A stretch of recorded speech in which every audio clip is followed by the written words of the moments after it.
ખેરગામ તાલુકા પંચાયતનો કોંગ્રેસ દ્વારા ઘેરાવો 15 દિવસ બાદ પણ જવાબ નહીં મળતા હલ્લાબોલ સાથે ટીડીઓને આવેદનપત્ર। ખેરગામ તાલુકા પંચાયત ખાતે ભ્રષ્ટાચારના આક્ષેપને લઈને કોંગ્રેસ દ્વારા આજે ફરી એકવાર ઘેરાવો કરવામાં આવ્યો હતો। આ મુદ્દે અગાઉ પણ સમાચાર પ્રકાશિત થયા હતા। ત્યારબાદ કોંગ્રેસના આગેવાનો દ્વારા તાલુકા પંચાયત પ્રમુખ પાસેથી 15 દિવસની અંદર સ્પષ્ટ જવાબ માંગવામાં આવ્યો હતો, પરંતુ નિર્ધારિત સમયગાળો પૂર્ણ થયો હોવા છતાં કોઈ સંતોષકારક જવાબ ન મળતા કોંગ્રેસના આગેવાનો અને કાર્યકરો દ્વારા તાલુકા પંચાયત કચેરીએ નારા લગાવી હલ્લાબોલ કરવામાં આવ્યો હતો। આ ઘેરાવા કાર્યક્રમમાં નવસારી જિલ્લાના આગેવાન શૈલેષ પટેલ અને ખેરગામ તાલુકાના સચિન પટેલની આગેવાનીમાં તેમજ કોંગ્રેસના પ્રમુખ પૂરવ તલવાયા દ્વારા નારા લગાવી ઉગ્ર વિરોધ નોંધાવવામાં આવ્યો હતો। વિરોધ કાર્યક્રમ દરમિયાન તાલુકા વિકાસ અધિકારી સાહેબને ફરી એકવાર આવેદનપત્ર આપવામાં આવ્યું હતું અને સમગ્ર મામલે પારદર્શક તથા ઉચ્ચ સ્તરીય તપાસ કરવાની માંગ કરવામાં આવી હતી।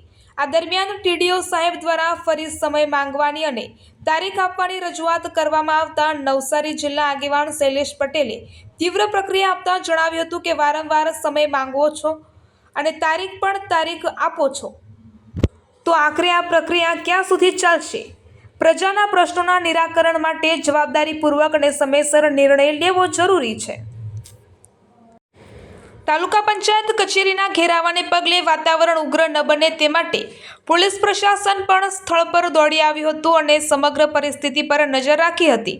યાદ રહે કે તારીખ 23/2/2026ના રોજ યોજાયેલી ખેરગામ તાલુકા પંચાયતની સામાન્ય સભા દરમિયાન બહેજ ગામમાં ઝાડના લાકડાનું હરાજી વિના વેચાણ, રસ્તાના કામમાં 2 વખત ચૂંટણી, નાંધાઈ ગામમાં સ્ટ્રીટ લાઇટના કામમાં ગેરરીતિ તથા ગૌચર વિસ્તારમાં માટી ખનન જેવા ભ્રષ્ટાચારના ગંભીર મુદ્દાઓ ઉઠાવવામાં આવ્યા હતા।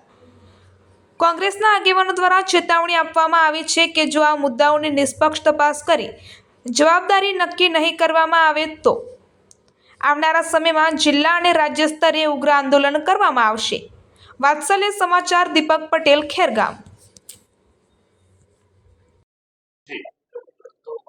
આજરોજ અમે લગભગ 15 દિવસ પહેલા ખેરગામ તાલુકાના વિપક્ષ નેતા શ્રી સુભાષભાઈએ જે પ્રશ્નોની રજૂઆત કરી હતી અને તાલુકા વિકાસ અધિકારીએ 7 દિવસમાં એ પ્રશ્નોનું નિવારણ લાવવાની વાત કરી હતી, પરંતુ 15 દિવસથી વધુ સમય થઈ ગયો છે।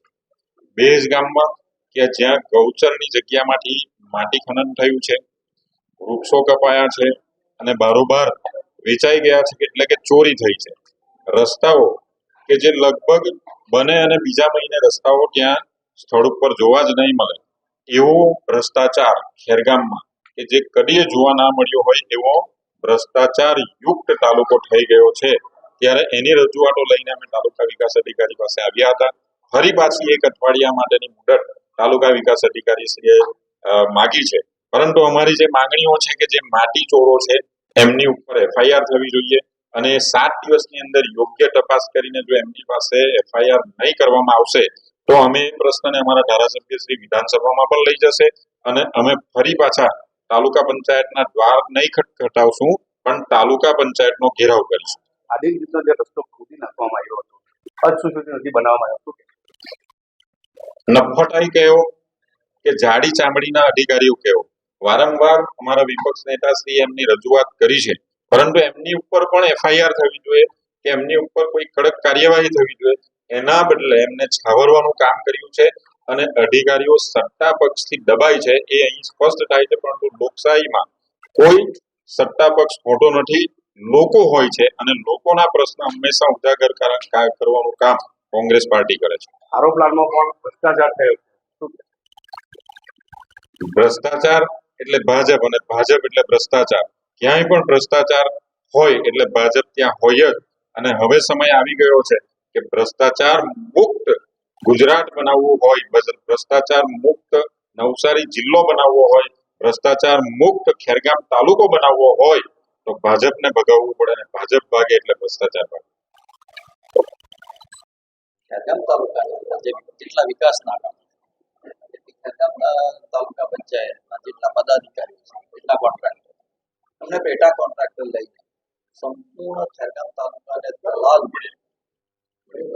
પંચાયત બનાવી દીધી છે।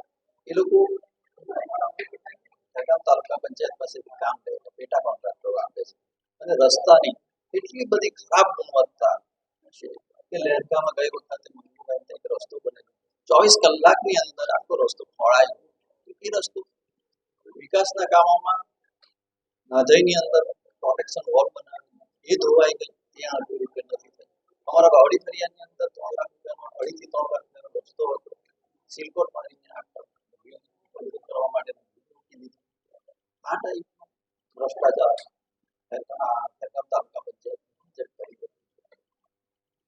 વારે વારે વાયદા જ કરવામાં આવે છે ટીડીઓ દ્વારા, શું કહેશો? એટલે કાયમ અમારા વિરોધમાં નેતા સુભાષભાઈ અને તાલુકા પંચાયત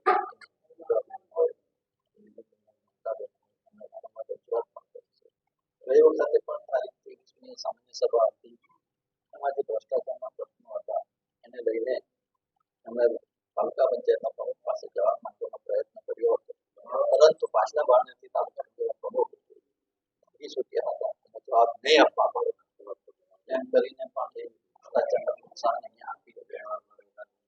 દેશ અને દુનિયાના સમાચાર જોવા માટે અમારી ચેનલ વાત્સલ્યમ સમાચારને સબસ્ક્રાઇબ કરો અને બેલ આઇકોન પર ક્લિક કરો, જેથી આપને રોજે રોજની તમામ અપડેટ મળતી રહે. સાથે જ અમારા ફેસબુક અને ઇન્સ્ટાગ્રામ પેજને ફોલો કરો.